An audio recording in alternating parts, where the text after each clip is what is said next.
Okay, guys, this is our last section in this unit. We're going to be solving rational equations.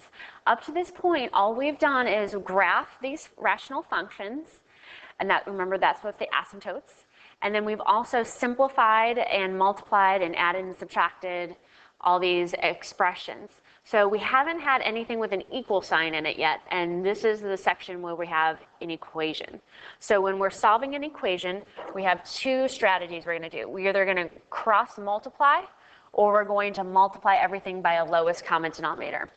So what you're looking for is, if you see that equation, ask yourself, do I have just one single fraction equal to another single fraction? And that's what we have here. So that's how you know to do cross multiply, when you have one fraction equal to another.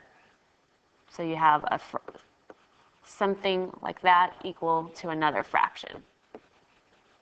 Okay, so when you see that, we're going to cross multiply. And remember what we mean by cross multiply, I'm going to multiply on the diagonals.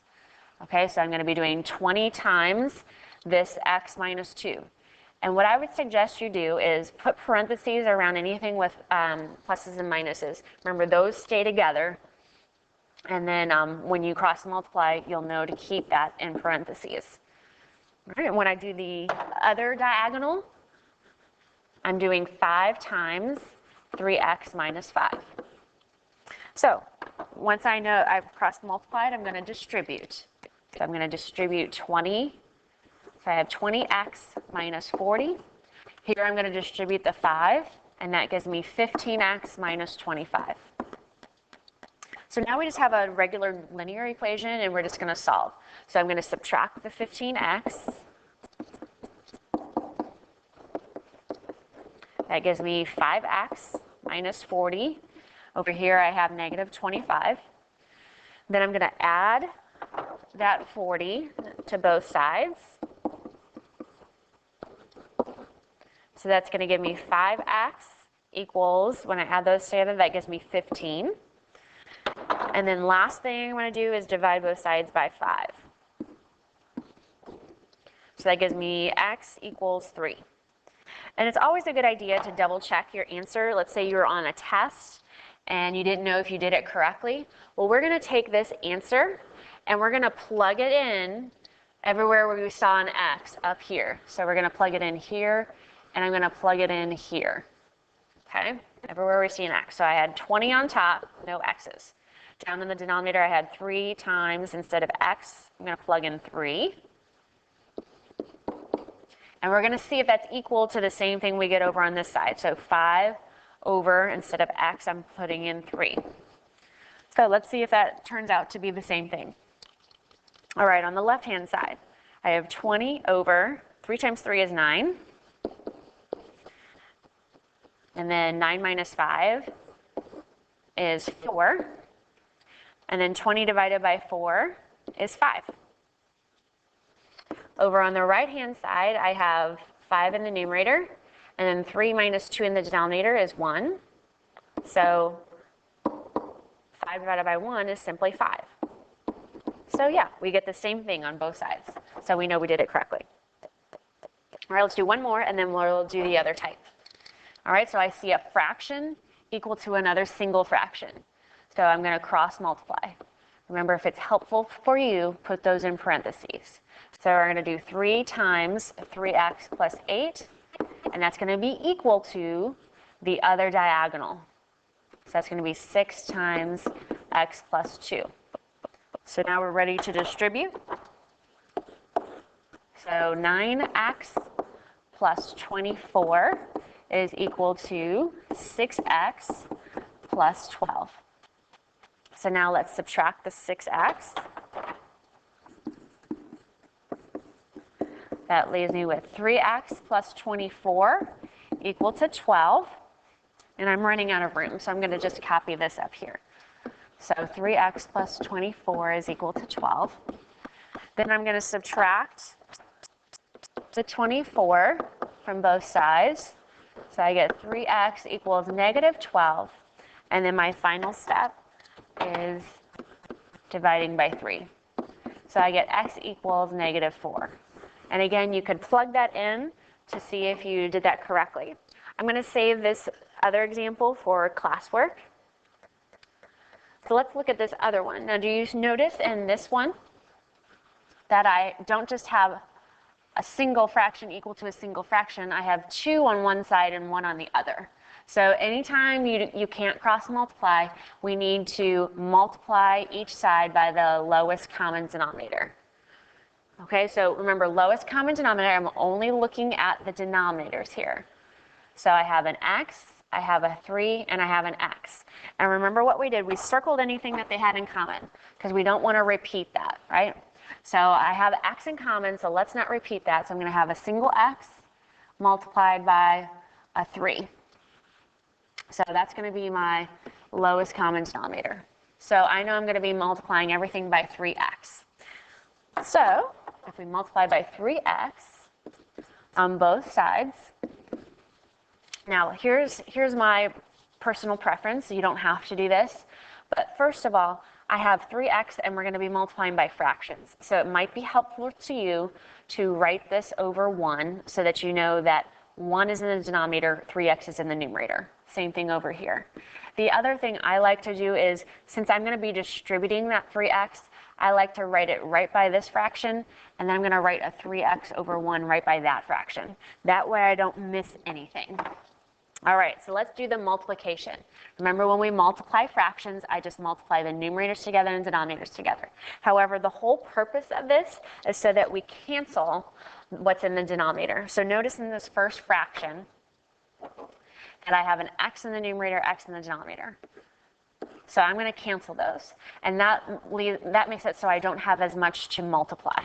So instead of having x's, I just have 3 in the numerator, 8 in the numerator. That gives me 24. And then I just have 1 in the denominator. So you can write 1 or you don't have to, but I'm not going to write the 1. All right, over here in the second fraction, what can I cancel? Do you see how I have 3's both in top and bottom? Yeah, so cancel those out. And so that leaves me with 11 times x in the numerator. And then I just still, again, have 1 in the denominator, so I'm not going to write that.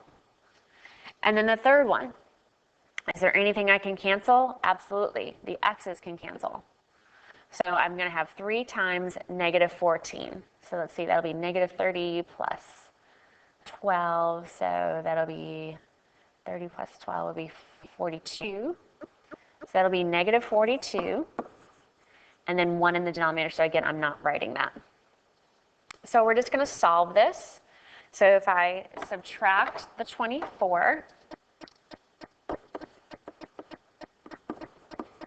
I'm going to get 11x is equal to negative 66. And then I'm going to do one last step and divide by 11. So that's going to give me x is equal to negative 6. And then, as always, check this in the original equation.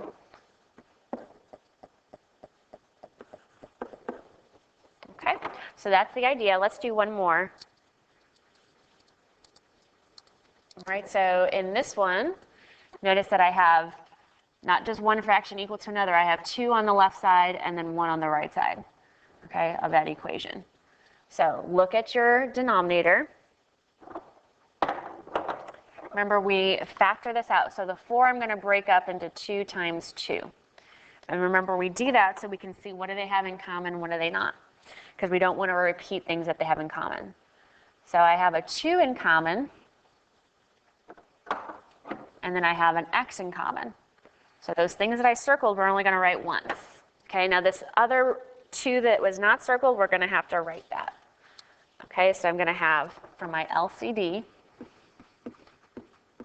I'm going to have the first 2, and then that circled 2 I'm only going to write once, and then the circled x I'm only going to write once. All right, so I've got all the pieces there for my LCD. Let's simplify this a little bit. 2 times 2 is 4 times x, so that'll be 4x. So I know I'm going to be taking my 11 over 4, and I will be multiplying by 4x over 1. Okay. I know I'm going to be taking my minus 3x, and I will be multiplying it by the LCD, 4x over 1. And then I'm going to take my 5 over 2x, and I will multiply it by 4x over 1. So we just made sure we multiplied every single thing by the 4x, by the LCD. Okay, so the nice thing about this is looking for cancels. So only look at one term at a time. So just look at this. Is there anything I can cancel? Yeah, the 4's. So what leaves me, what's left over is x times 11. So that's 11x. Again, I'm not going to write over 1. It's just going to be 11x. All right, so now we're looking at this one. Okay, so what cancels here? The x's. So I've got negative 3 times 4. That's negative 12. And then in this third term, what cancels? I've got x. And then I can also reduce, right? I can divide 4 and 2 by 2. Okay, so I can cancel those as well. So if I do that, I'm going to have just 2. So I'm going to have 5 times 2, which is 10. And I'm going to have 1 times 1 in the denominator, so I'm not going to write the denominator. Okay, so make sure you understand each of those. Go back if you missed anything. And then we're just going to finish this out. So I'm going to solve this equation. So I have 11x is equal to 22. Divide by the 11. And so I get x equals 2.